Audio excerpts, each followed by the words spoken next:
وما أرسلناك إلا رحمة للعالمين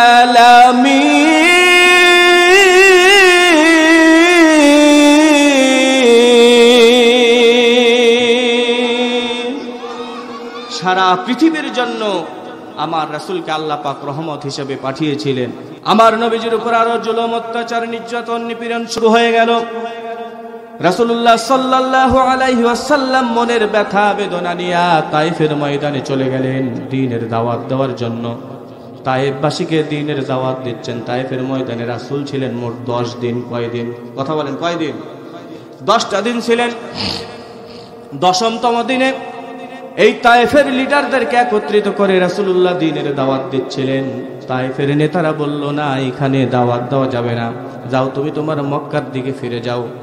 আমার রাসূল সাল্লাল্লাহু আলাইহি ওয়াসাল্লাম নেতাদের কথা শোনার পরে মক্কার দিকে রওনা হয়েছেন।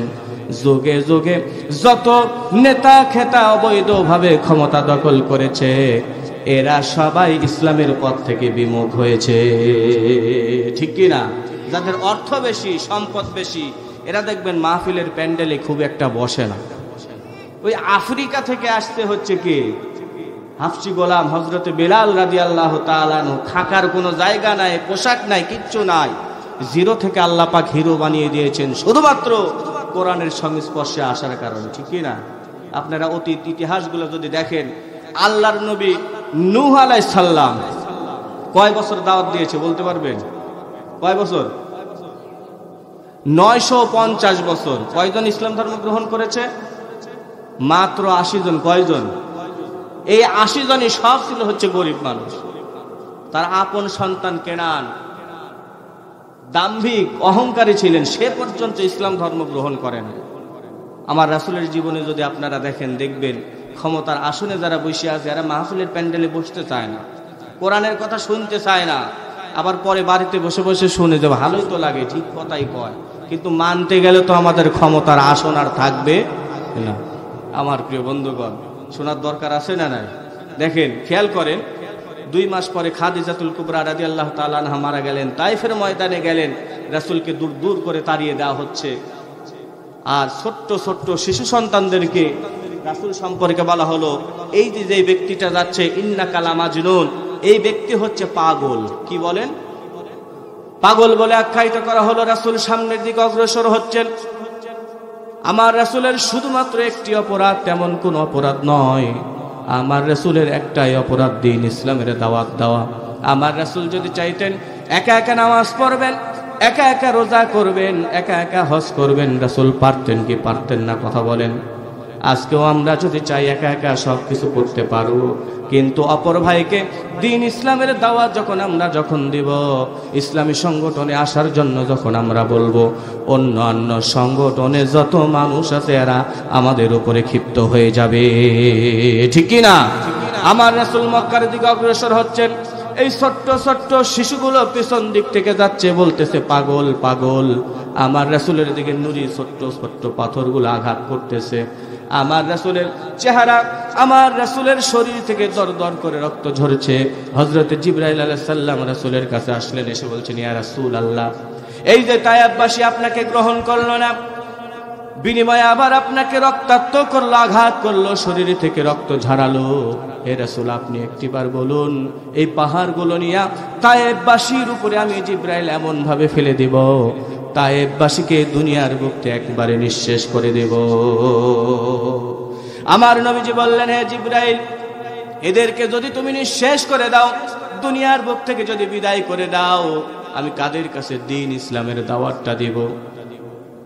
আমার রাসূলকে আল্লাহ পাক রহমত হিসেবে দুনিয়াতে পাঠিয়েছিলেন, তাই না? ওয়ামা আরসালনাকা ইল্লা রাহমাতাল লিল আলামিন।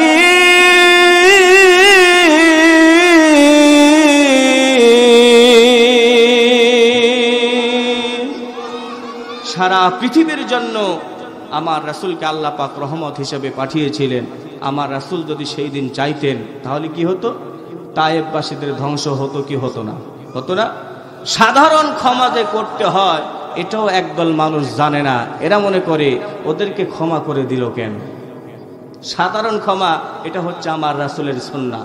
রাসূল যখন ৮ম হিজরিতে মক্কা বিজয় করেন, আমার রাসূল সেই দিন ডেকে বলেছিলেন, আবু সুফিয়ানের বাড়িতে যারা যারা আশ্রয় নেবে সকলকেই ক্ষমা করে দেওয়া হবে। যাও, সকলকেই ক্ষমা করে দেওয়া হবে। আবু সুফিয়ানের বাড়িতে যারা যারা সেই দিন অংশগ্রহণ করেছিল, আমার রাসূল সকলকেই সাধারণ ক্ষমা ঘোষণা করেছে। আবু সুফিয়ানের স্ত্রী হিন্দ, কি নাম? রাসূলের চাচা আমির হামজা রাদিয়াল্লাহু তাআলা আনহুকে উহুদের যুদ্ধে নির্মমভাবে হত্যা করার পরে কলিজা পর্যন্ত বের করে তার চাচার কান কেটে, নাক কেটে, মালা গেঁথে এ আবু সুফিয়ানের স্ত্রী হিন্দ গলায় ঝুলিয়ে তারপরে নেচেছেন। এই আবু সুফিয়ানের স্ত্রী হিন্দ পর্যন্ত রাসূলের কাছে যখন আশ্রয় চেয়েছেন, ইয়া রাসূলুল্লাহ আমাকে ক্ষমা করে দিন, আমি কালিমা পড়ে মুসলমান হয়ে যেতে চাই। ৫৩তম বছরে আমার রাসূলের উপরে ওহী নাযিল আসলো, হে রাসূল, মক্কার কাফিরেরা মক্কার জমিনে আপনাকে থাকতে দিবে না, আপনি মক্কার জমিন ছেড়ে দিয়া মদিনার দিকে রওনা দেন। আমার রাসূল সাল্লাল্লাহু আলাইহি ওয়াসাল্লাম তার জামাতা আলী রাদিয়াল্লাহু তাআলা আনহুকে বললেন, হে আলী, আমি যেইখানে শুয়েছিলাম সেইখানে তুমি শুয়ে পড়ো। কাফেরেরা আমি মনে করে তোমাকে যদি হত্যা করে ফেলে, শহীদ করে দেয়, তোমার কি কোনো আপত্তি আছে?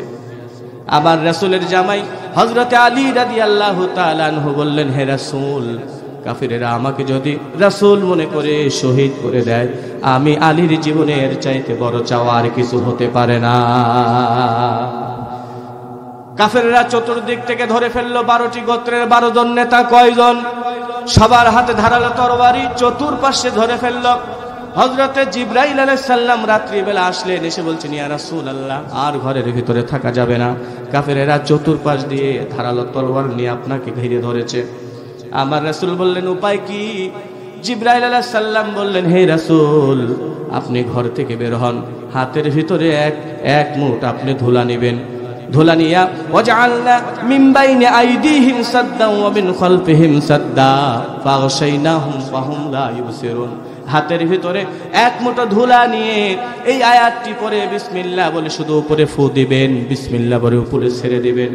সমস্ত কাফেরের চোখে মুখে বালিগুলি পৌঁছে দেওয়ার দায়িত্ব আমি জিবরাইলে। রাসূল ঘর থেকে বের হলেন, হাতের ভিতরে বালি নিয়ে এই আয়াতটি পরে উপরের দিকে ছুঁড়ে মারলেন। জিবরাইল আলাইহিস সালাম সমস্ত কাফেরদের চোখের ভিতরে পৌঁছে দিলেন। আমার রাসূল সাল্লাল্লাহু আলাইহি ওয়াসাল্লাম 12 জন ব্যক্তিকে ওভারটেক করে আমার রাসূল হযরতে আবু বকরের দরজায় গিয়ে করাঘাত করলে।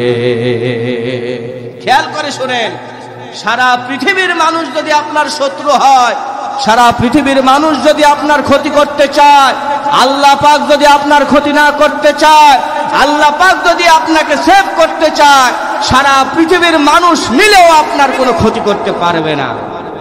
সারা পৃথিবীর মানুষ যদি আপনার পক্ষে থাকে আর আল্লাহ যদি আপনার ধরে, সারা পৃথিবীর মানুষ মিলেও আপনাকে বাঁচাতে পারবে না। রাসূল আবু বকরের বাড়িতে গেলেন, ঠক করে একটা আস্তে করে দরজায় করাঘাত করলেন।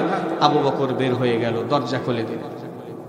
আনুমানিক প্রায় 3টা 3:30 তাহাজ্জুদের সময় হয়েছে। নবীজি হযরত আবু বকর রাদিয়াল্লাহু তাআলা আনহুকে বলতেছেন, আবু বকর তুমি কি ঘুমাও নাই? আবু বকর বলতেছে, ইয়া রাসূলুল্লাহ আজ থেকে প্রায় 2টি বছর পূর্বে আপনি একদিন আমাকে বলেছিলেন, হে আবু বকর, যে কোনো মুহূর্তে মক্কার জমিন ছেড়ে দিয়ে মদিনায় আমাদেরকে হিজরত করে চলে যাওয়া লাগতে পারে।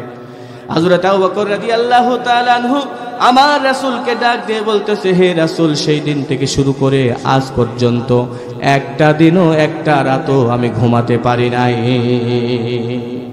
হযরত আবু বকরকে সঙ্গে করে নিয়ে মদিনার দিকে রওনা হচ্ছেন।